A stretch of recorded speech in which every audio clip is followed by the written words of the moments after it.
მოხდა თუ არა შედეგი 2 წლის წინ ამოქმედებულ რეგულაცია სტატისტიკა აჩვენებს, რომ აბორტებთან დაკავშირებით კლინიკებისთვის განკაცრებულმა მოთხოვნებმა აბორტების მაჩვენებელი გარკვეულწილად შეამცირა, თუმცა პრობლემები ისევ რჩება განსაკუთრებით რეგიონებში. კანონში შესული ცვლილებები სამშობიაროებს ავალდებულებს, რომ ქალშესაბამის ოპერაციაზე მხოლოდ სოციალური მუშაკისა და ფსიქოლოგის ჩართულობის შემდეგ დათანხმდნენ და 5 დღიანი მოსაფიქრებელი ვადა დაიცვან. დარღვევების შემთხვევაში კლინიკის ხელმძღვანელობის პასუხისმგებლობა დგება. 2 წლის თავზე ექიმები აბორტების კლების ტენდენციაზე საუბრობენ და ახალ რეგულაციებთან ერთად სტატისტიკის შემცირებას ცნობიერების ასამაღლებლად ჩატარებულ კამპანიასაც უკავშირებენ. მედიკოსების ნაწილი მომავალში რეგულაციების კიდევ უფრო გამკაცრების მომხრეა. არის ფინანსური პრობლემები, ყავთ 2 ან 3 შვილი და მეტი აღარ უნდა. გაგუას კლინიკის ხელმძღვანელი იმ მიზეზებს ჩამოთვლის, რომელთა გამოც საქართველოში ქალები აბორტის გაკეთების გადაწყვეტილებას იღებენ. თუმცა დავით გაგუა ამბობს იმასაც, რომ ბოლო წლებში ამ კუთხით ცნობიერება რადიკალურადაა შეცვლილი და ორსულობის ხელოვნურად შეწყვეტაზე სულ უფრო ნაკლები ქალი მიდის. მისივე თქმით, დადებით ტენდენციას ჯანდაცვის სამინისტროს მიერ 2 წლის წინ ამოქმედებული რეგულაციები უწყობს ხელს. როცა ყავთ 2 გოგო, მესამე გოგოს გაჩენა არ უნდა, თან პირიქით 2 ბიჭი და მე ბიჭი არ უნდა და ამის გამოც არის. ამის გამო ჩვენ ვცდილობთ, რომ სელექტიური სახები არ არის, რა თქმა უნდა, არ იცოდეს მან, არ უთხრათ ეხოშკოპიურად ადრეულ ვადაზე და უფრო მეტ აგიტაციას ეწევით, სანგანათლებით მუშაობას და უხსნით პაციენტს, რომ ამის გამო არ შეიძლება აბორტის გაკეთება. საქსტატის მონაცემებით 2024 წელს საქართველოში ორსულობის ხელოვნურად შეწყვეტის გადაწყვეტილება 12000-მდე ქალმა მიიღო. მათგან 307 20 წლამდე ასაკის იყო. 3 კი 15 წელს მიღწეული არ იყო. ბოლო 10 წელს თუ ავიღებ დაახლოებით 3-ჯერ არის შემცირებული ხელოვნური აბორტების რაოდენობა. ჩვენ კლინიკაში მართლაც ძალიან ბევრი წყვილი მოგმართავს ოჯახის დაგეგმარებასთან დაკავშირებით. ოჯახის დაგეგმა მოიცავს ისეთ ღონისძიებათა კომპლექსს, როგორიც არის ამ დროს ყველაზე მთავარი არასასურველი ორსულობების თავიდან არიდება. ასევე დავასახელებდი იმ ფაქტს, რომ კონტრაცეფციული საშუალებების ხელმისაწვდომობაც ძალიან მაღალია და ბევრად უფრო პოპულარულია ვიდრე გასულ წლებში, რაც თავისთავად გვარიდებს თავიდან არასასურველ ორსულობებს.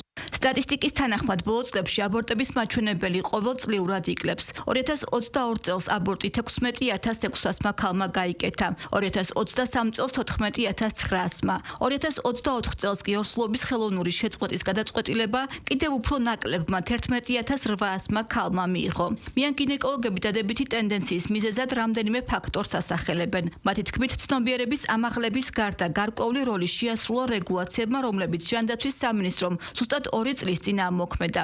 კერძოდ, ძალაში შესული კანონის თანახმად პაციენტს ექიმთან პირველადი ვიზიტის შემდეგ 5 დღიანი მოსაფიქრებელი ვადა ეძლება. ამ ვადის დარღვევის შემთხვევაში დგება ექიმის პროფესიული პასუხისმგებლობის საკითხი. გარდა ამისა, კლინიკა ვალდებულია პაციენტს გინეკოლოგთან აბორტის წინა კონსულტაციასთან ერთად ფსიქოლოგთან და სოციალურ მუშაკთან გასაუბრებაც შესთავაზოს. მიან გინეკოლოგების განცხადებით არის შემთხვევები, როცა ექიმის მხრიდან სწორად მიწოდებულმა ინფორმაციამ, მათ შორის აბორტით გამოწვეული უკუჩვენებების შესახებ შედეგი გამოიღო და პაციენტს აზრი შეაცვლევინა. ხშირად პაციენტი, რომელიც გებულობს, რომ რა შეიძლება მას გაურთულდეს, ამის გამო ბევრჯერ გადაუფიქრებია აბორტის გაკეთება.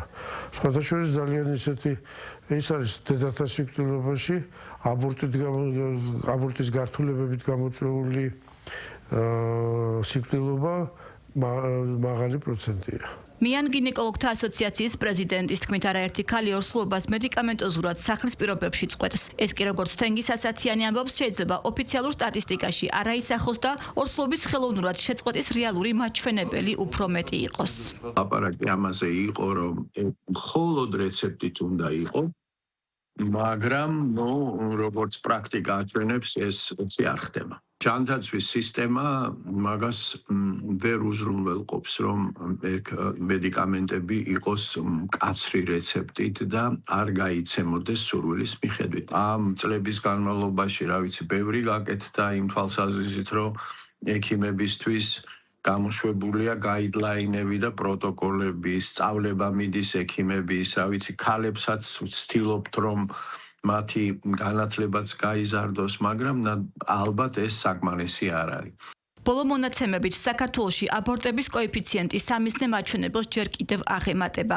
სპეციალისტების თქმით, ერთ-ერთი მთავარი გამოწვევა ამ თემასთან დაკავშირებულ საფრთხეებზე ცნობიერების არასათანადო დონეა. მიან გინეკოლოგები ამ კუთხით განსაკუთრებულ პრობლემებს რეგიონებში ხედავენ და ამ მიმართულებით საინფორმაციო კამპანიებისა და სამედიცინო სერვისების გაუმჯობესების საჭიროებაზე მიუთითებენ.